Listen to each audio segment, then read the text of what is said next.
જય શ્રી કૃષ્ણ, રાધે રાધે। વૈષ્ણવ, મેં આપ સાથે ગઈકાલે લેરિયાનું સાટિનનું પવિત્રું શેર કર્યો એનો વિડીયો, જે સરળતાથી આપણે સિદ્ધ કર્યું। સૂતરના પવિત્રનો વિડીયો શેર કર્યો છે। તો આજે સાટિનની જ આપણે આ રિબનમાંથી જ બીજી રીતે કઈ રીતે એકદમ સુંદર અને સરળતાથી પવિત્ર સિદ્ધ કરાય એવી આપણે આજે જોઈ લઈએ। તો અહીંયા જાડો દોરડો લઈ લેવાનો છે અને રિબન કાલે આપણે પોળી એટલે જાડી સેજ લીધેલી, આજે જ આપણી રિબન લીધી છે પતલી છે। તો એમાંથી આપણે કેવી રીતે સરળતાથી કરી શકીએ। તો પહેલાં એક મોતી પરોવી લીધું જેથી ગાંઠ એની ખુલ્લી નીકળી ન જાય।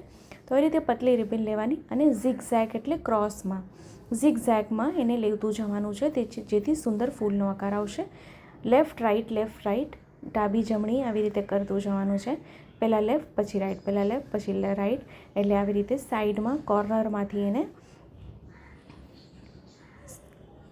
એને લેતું જવાનું છે। જો આવી રીતે લેફ્ટ રાઈટ, પહેલાં લેફ્ટ પછી રાઈટ। ખૂબ સરળ છે અને ખૂબ ઝટપટ એકદમ તરત સિદ્ધ થઈ જતું એવું પવિત્રું છે આ। જો આવી રીતે જ આપણે કરતું જવાનું છે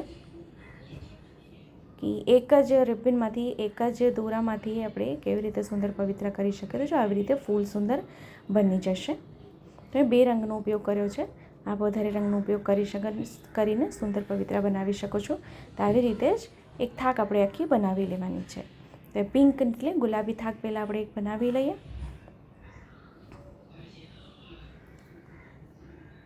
તો જો આવી રીતે ખૂબ સુંદર ફૂલ બની જશે। તો આવી રીતે જ પહેલાં અડધું આપણે બનાવી લેવાનું છે। તો અડધું આ થઈ જાય પછી આપણે બીજું રંગ, હવે બીજું રંગ કેવી રીતે એમાં આપણે વચ્ચે એડ કરવાનું છે। આજે પહેલું એટલે ગુલાબી રંગ છે, એને વચ્ચેથી આપણે કાતર લઈને કટ કરી લેવાનું છે। આવી રીતે વચ્ચેથી દોરો નહીં કટ કરવાનો, ખાલી રિબનને એકદમ કોરથી નહીં કરવાનું, નહીં તો ખુલી જશે।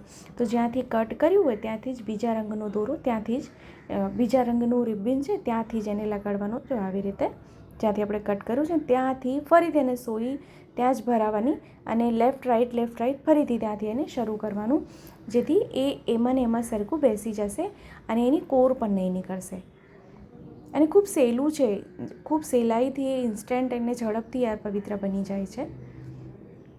અને આ ઝીણા એટલે પતલા રિબનમાંથી પવિત્ર બનાવીએ તો ખૂબ સુંદર લાગે છે। તો એની બી સુંદર જો એની થાક કેટલી સુંદર બની રહી છે। તો આવી રીતે આપણે આ જાંબલી કલર એટલે પર્પલ કલરનું આ લીધું છે, એ બી આપણે આવી રીતે જ બનાવી લઈએ। તો બંને બાજુ આપણે આવી રીતે જ થાક આખી બનાવી લેવાની છે। તો અહીંયા જો મેં ગુલાબી અને રીંગણી એટલે બેંગની કલરનું આખું બનાવી લીધું છે। આપણે મોટી સાઇઝના પવિત્ર કરી શકો છો। તો અહીંયા પવિત્ર બંને બાજુ સરખા થઈ ગયા છે, તો એને કાતરથી કટ કરીને ફરી એક મોતી પરોવી દેવાનું છે, જેથી સરખી એને ગાંઠ ખુલે નહીં અને રિબન છે એટલે એ નીકળે નહીં। તો સરખી અહીં ગાંઠ વાળી દેવાની છે। તો ખૂબ સુંદર અને સરળ રીતે અહીં સાટિનના બીજા પવિત્રનો વિડીયો આપણે જોયો। વિડીયો કેવો લાગ્યો ચોક્કસથી જણાવશો, આપણા ગ્રુપમાં શેર કરશો, જેથી વધુથી વધુ લોકો સુધી વિડીયો પહોંચે અને એને પણ વિડીયો ઉપયોગી થાય। ચેનલ પર નવા હોય તો ચેનલને સબસ્ક્રાઈબ કરશો, બેલ આઇકન હિટ કરશો, જેથી જ્યારે બી કોઈ વિડીયો મૂકું તો આપ સુધી નોટિફિકેશન આવી જાય। આ વિડીયો આપને કેવો લાગ્યો છે કમેન્ટ કરવાનું ના ભૂલશો। તો ખૂબ સરળ અને ખૂબ નવી રીતે આપણે ફટાફટ અહીંયા એકદમ ઝટપટથી સાટિનનું પવિત્રું અહીંયા ફરીથી આપણે એક પવિત્ર તૈયાર કરી લીધા છે, એક બનાવી લીધા છે। ફરીથી મળશું નવા વિડીયોની સાથે, ત્યાં સુધી આપ સૌને મારા જય શ્રી કૃષ્ણ।